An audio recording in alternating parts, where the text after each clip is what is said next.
One fateful day, a call shattered my world. My husband had been in an accident. The shock wasn't just from the crash, but the revelation that his mistress was in the car with him. Tragically, she didn't survive, and he was left paralyzed from the waist down. Amidst the chaos, his demands for my lifelong care began. Was I to dedicate myself to a man who betrayed me so profoundly? This couldn't be reality. I vowed to show him the depth of my resolve. My name is Mandy, aged 32. I reside with my husband, Ray, and our nearly 5-year-old daughter, Lily. Though I had paused my career for motherhood, I returned to work when Lily began daycare. Juggling work and parenthood fills my days, yet I find fulfillment, all thanks to Ray. My husband, Ray, epitomizes dedication both in his work and in nurturing our daughter, Lily. As the cornerstone of our family, he consistently strives to excel in his roles as husband, father, and provider. Our evenings follow a cherished ritual, dinner together, followed by Lily's animated tales of her day at daycare, eagerly shared with Ray. "Daddy, look what I made today." "Wow, Lily, that's impressive. You have such talent. Maybe you could draw me next time." "Okay, Daddy." "Oh, and Mary's family went to the amusement park. Can we go too?" "An amusement park adventure sounds perfect. How about we plan a family trip next weekend?" "Really?" "Yay, I love you, Daddy." "I love you too, Lily. Well, after your mom, of course." Ray would always wink at me, and Lily would playfully puff her cheeks in mock annoyance. These ordinary moments with my family are the treasures I hold most dear. But when did Ray start to change? His late nights at work and early departures on days off became a troubling pattern. Initially, I brushed it off as coincidence, but as the odd behavior persisted, I couldn't ignore my growing concern. So, I decided it was time to confront him. "Ray, you've been coming home late quite often lately. Is everything okay at work?" "Ha. Oh yeah, I've got some new projects and stuff." "I see, but you also leave early in the morning on your days off, and you never tell me where you're going." "That's, well, I've been visiting my parents. I thought I should check up on them from time to time." "Your parents' house?" "To be honest, my in-laws aren't young, but we see them once every few months, and they're doing fine. So why all these sudden visits?" Although suspicion pricked at me, I didn't want to push too hard, so I let it go for the time being. 2 weeks later, Ray texted me once more, saying, "I'll be home late. I have overtime work to do." It wasn't until after midnight that he finally walked through the door, seemingly in high spirits. Yet something felt amiss about him, and I sensed it instantly. "Ray, where have you been?" "I told you I had to work late, didn't I?" "But what about that smell?" "What smell?" "The scent of sweet perfume. It's unmistakably a woman's fragrance." "Why would you smell like that if you were working late?" "That's—" My husband's eyes darted about, betraying his obvious unease. As I persisted, he hastily interjected. Actually, there was a client entertainment event today." "A client event?" I scrutinized his response, prompting a vigorous nod from my husband. "You see, one of the VIPs at the client's place is a woman. You'd expect some perfume to rub off if we were drinking together, right? Then why lie to me in the first place? There was no need to fabricate overtime. I felt guilty because you were working hard at home, taking care of housework and Lily. I didn't mean to lie. I didn't want to make you worry." Seeing my husband's hands clasped in front of his face, I couldn't press him any further. With work looming the next day, I opted to table the conversation and retire to bed. Yet from that moment on, every late return was accompanied by the lingering scent of that perfume. Each inquiry yielded the same response. Another client event, nothing more. Unbeknownst to him, my suspicions only deepened. Then, one day, a palpable sense of unease compelled me to leave Lily with my parents and meet my younger sister. As we settled in at a cafe, I broached the subject of my husband's behavior. "Ray has been coming home late a lot recently." "So he always has the scent of a woman's perfume, huh?" "Yeah, he's definitely cheating."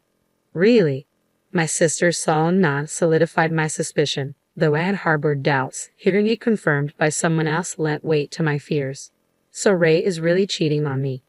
Firstly, it's odd to have client events with the same client so frequently. And besides, he must have been close enough for the perfume to linger, right? "I suppose. I understand it's challenging with Lily and everything, but I think you need to have a serious conversation with Ray." "Yeah."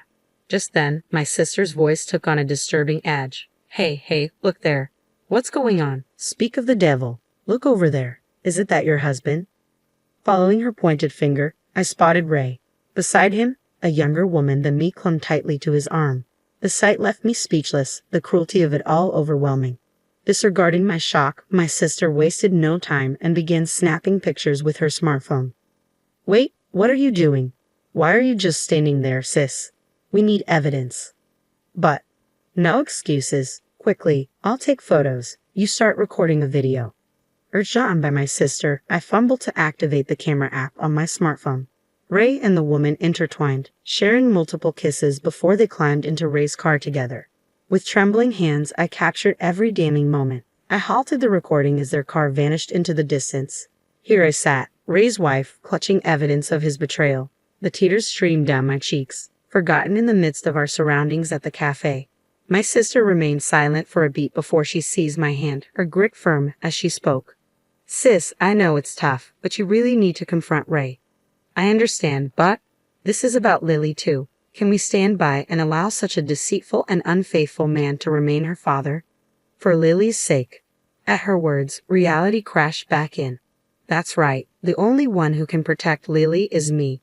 Ray may be Lily's beloved father, but I must address this sooner rather than later. Now that I know the truth, he forfeits his right to be a father. After conferring with my sister, we arranged for Lily to spend the day at her parents' house. Returning home, I awaited my husband's arrival, but the hours passed without his return. Around 10 p.m., our seldom-used landline rang. Who could be calling at this hour? I wondered aloud as I answered. A man's voice on the other end inquired, "Is this Mrs. Johnson's residence?" "Yes, it is. Who's calling?" "This is the police. Is this the home of Mr. Ray Johnson?" "Yes, it is. Is everything all right? Did something happen involving my husband?" "Please try to stay calm. Your husband has been in an accident." "What?" According to the police, my husband had been involved in a car accident, and tragically, a woman who was in the passenger seat had lost her life. My husband had been taken to the nearby university hospital. Without a second thought, I rushed to the hospital. Upon arrival, I found my husband undergoing emergency surgery in the trauma unit. A police officer hurriedly entered, offering an explanation of the accident's circumstances. "From what we've gathered, it seems your husband and the deceased woman were in a close relationship." "Indeed." Observing your stunned reaction, the police officer inquired with a concerned countenance, "Did you harbor any suspicions, madam?"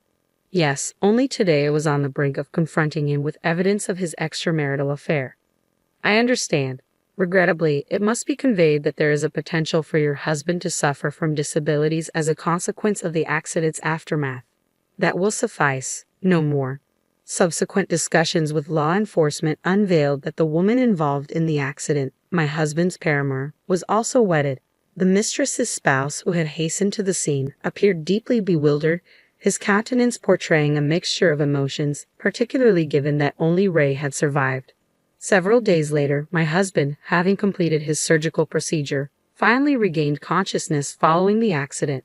Upon receiving this update, I, accompanied by my parents, sister, and daughter, made way to the hospital premises. I entrusted Lily to my sister's care, leaving only my parents and me to enter the hospital room. Upon arrival, we found my in-laws already present. As we were briefed, it appeared that my husband had been left with paralysis on one side of his body as a result of the accident. I'm sorry. It seems I've caused you all a great deal of concern," my husband began, visibly remorseful. Before I could respond, my in-laws hurried to his bedside. "Why apologize? The fact that you're still with us is what matters most." "It's a blessing to be alive," my father-in-law reassured him. "Absolutely, Ray. You're a good man, and that's why you're here today," my mother-in-law chimed in. "Mom, Dad, thank you. I'm just grateful to be alive," my husband expressed, his voice filled with gratitude. My husband and in-laws seemed to be brushing aside the affair as if it never happened. My worry morphed into anger, and I finally found my voice. "Sorry to interrupt your celebration, but Ray, will you divorce me?" "What?" "I have these divorce papers. Can you please sign them?" "Divorce? Where is this coming from all of a sudden?" "All of a sudden? You had an accident with your mistress. What are you even saying?" "No, you've misunderstood. The woman in the car with me was just a business associate, not a mistress." My husband's desperate attempts to lie only fueled my frustration.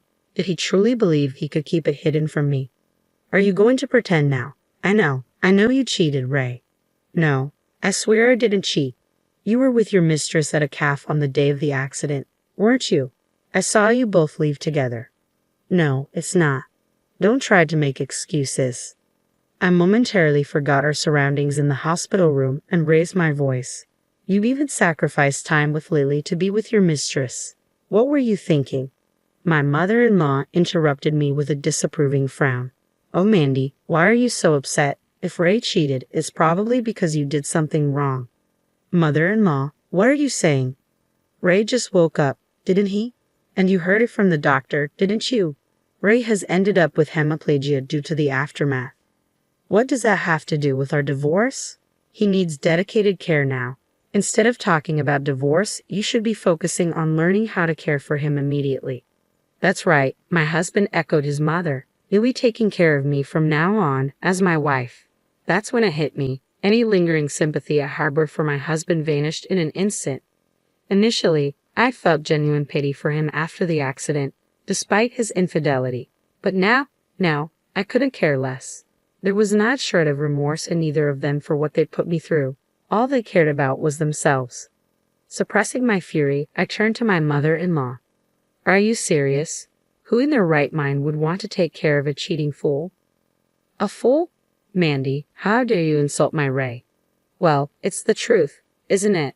He cheated and caused the accident. Isn't everything your son's fault? But even if the accident was his fault, cheating doesn't excuse his actions. So, if I made a mistake, does that give him the right to cheat? I've been juggling work, childcare, and household duties to support our family. You blame me and still defend your cheating son. Well, my unusually assertive tone caused my mother-in-law's voice to gradually soften. Unable to remain silent, my husband interjected angrily. How dare you speak to my mom like that? Perhaps thinking his status as a patient gave him an edge, my husband shot me a defiant glare. I stepped closer, my gaze piercing, and he muttered, "What the?" in a startled tone. Enough with the act. Who do you think is to blame for the predicament we're in? Well, you see, we're in this mess because you shattered our family with your affair, right? Getting into an accident with your mistress. How foolish can you be? There's no other word for it. What the? It's chaotic now because you brought up divorce out of nowhere.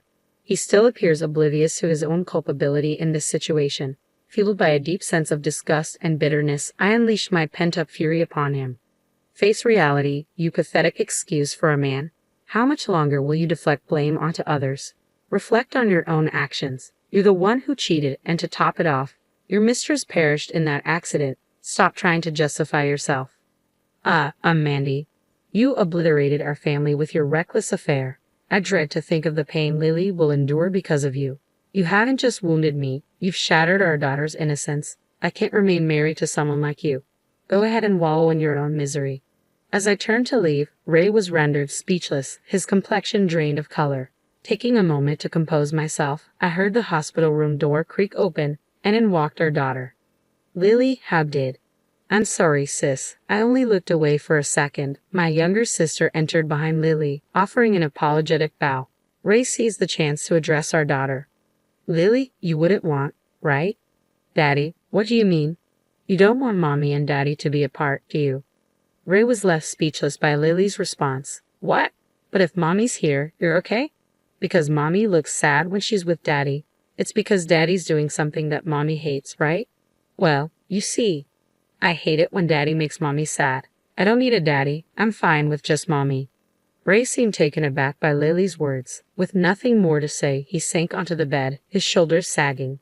When I pushed the divorce papers toward him again, he relented and signed them. I then enlisted the help of a lawyer and pursued alimony and child support, supported by evidence of his infidelity. Additionally, he was informed about the damages sought by the husband of his mistress, resulting in a substantial financial settlement.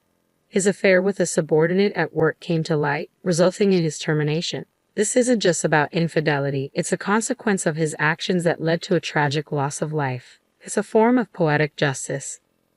The financial repercussions hit Ray hard, draining his savings and forcing him to downsize to a modest apartment with his in-laws after selling their house. I heard that his in-laws are now caring for their son, who is confined to a wheelchair.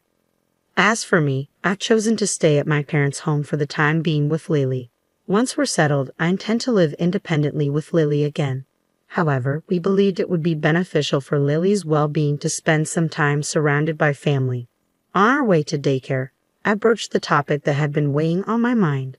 "Hey Lily, are you truly okay?" "Ha! What do you mean? With Daddy not being here, is it okay with just Mommy and you?"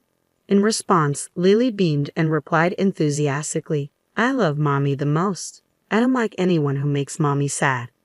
"I understand. Mommy loves Lily very much." Lily enveloped me in a tight hug, and I held her close, feeling a renewed determination to protect her for as long as I live.